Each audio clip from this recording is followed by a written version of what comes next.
After Abraham Lincoln gets assassinated, the hunt is on to find John Wilkes Booth. Let's talk about the Apple TV Plus miniseries Manhunt.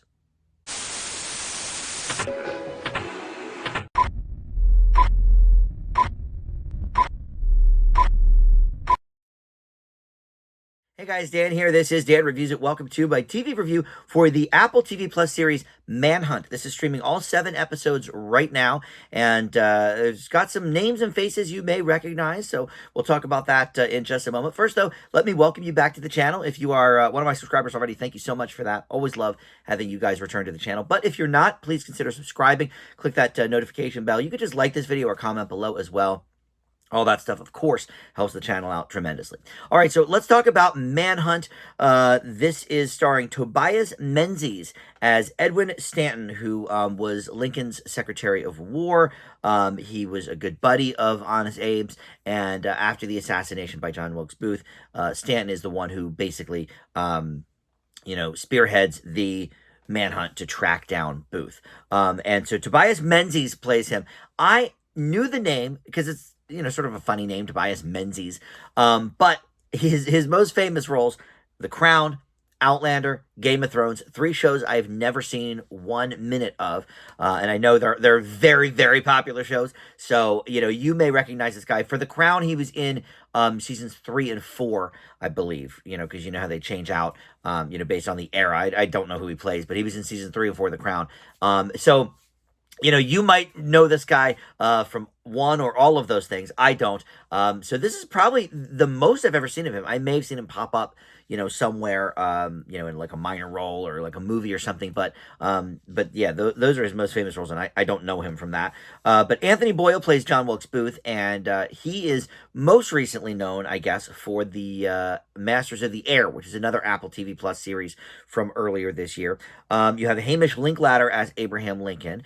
Now he does an okay job. Abe Lincoln, of all of these people, is obviously the one we know the most in terms of their look and their, what we associate their voice to be. Whether or not that's completely accurate, I don't know. He doesn't really sound a lot like the Abe Lincoln that we've seen before. But he certainly looks the part enough. And he is in this actually throughout because yes, he gets assassinated in the first episode, but this is kind of a time jumping show, so we see a lot of flashbacks to what Lincoln's intentions were for slavery to end and all of this. And so and it tells us at the bottom of the screen, 10 weeks before assassination, 5 minutes before assassination. It is all framed around, okay, when was the assassination? But because of these flashbacks, we do see Abe Lincoln throughout this series, at least for the first, half. I think as we get a little bit later, there's less of the time jumping and more of the linear kind of storytelling. And I did watch all 7 episodes of this. Sometimes, with these miniseries, if they're not necessarily grabbing me, I'm like, I'm not going to waste my time. I think 3 episodes is enough, whatever. But I watched all of this over the course of a day and a half. And so, I can give it the old, stamp either way, because I did watch the whole thing. But you also have Patton Oswalt here, as an odd turn. He plays Lafayette Baker, who was a Union Army guy, and he was one of the investigators of the case, under Lincoln and Johnson. So he was already kind of working under Lincoln when the assassination happened and continued under President Johnson. He took me right out every time. I mean, I like Patton Oswalt a lot. There's no doubt about it. But I've seen him play dramatic a little bit. He was in a movie called Young Adult, which was kind of a dark comedy, but his role was dramatic. I just didn't feel like he belonged here. Unfortunately, I'm glad he wanted to be involved in it, but did not work for me. Glenn Morshower plays President Johnson. Speaking of him, he is perhaps most known for his roles in the Transformers films.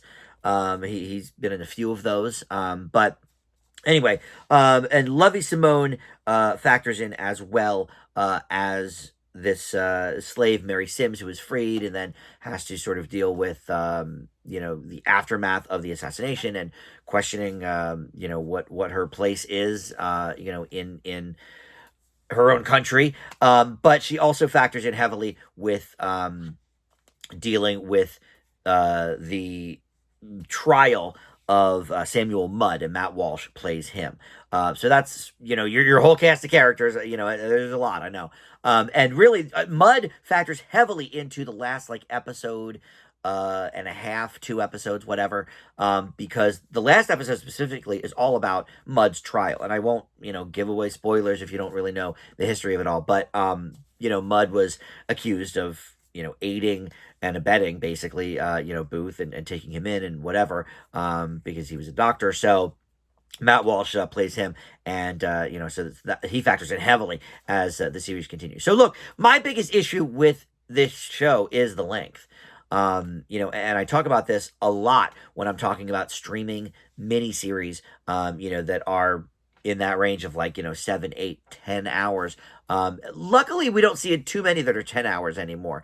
I think budget constraints and whatnot have sort of brought us down to a more palatable like 7 or 8 episodes. But this is one where I think 4 or 5 hours would have done it.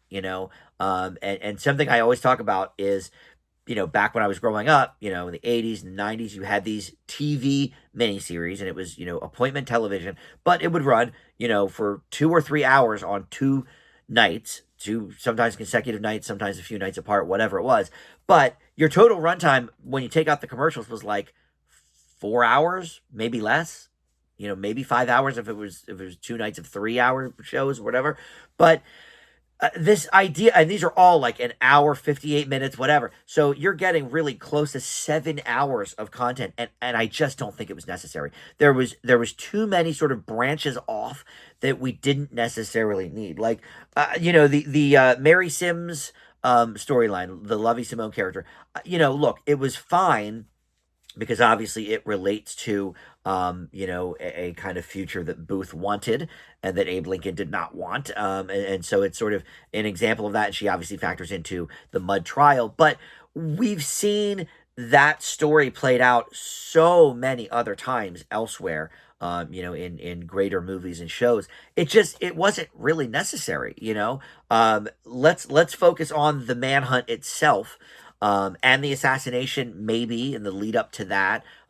Even that could have been trimmed down a bit. I think we all know that portion of the story certainly better than what happened next. Some of us do. I knew a little bit about that stuff. I didn't really know about the Mudd trial, but I knew about Booth's whereabouts and his demise and all of that. But so some stuff was interesting in that respect. I think they branched off in way too many places. To really stop the not the boredom. I wasn't bored, but I just think there's too much going on in this show for sure. The actors all do a fine job. Patton Oswalt, sort of aside, no offense to him, but I think he was a bit out of place here. But I will say that historically, I believe most of the things featured in this movie are fairly accurate from what I read. So that's always a plus, I think. Or I said movie, but miniseries. That's always a plus, I think, as well. So look, I will leave Manhunt with a B. You can check this out now on Apple TV Plus. Masters of the Air, like I mentioned, on Apple TV Plus as well. I think that's a better series from earlier this year. But you can check out all 7 episodes of Manhunt if you so desire. And that will do it. Thank you so much for watching Dan Reviews It. I'll see you next time.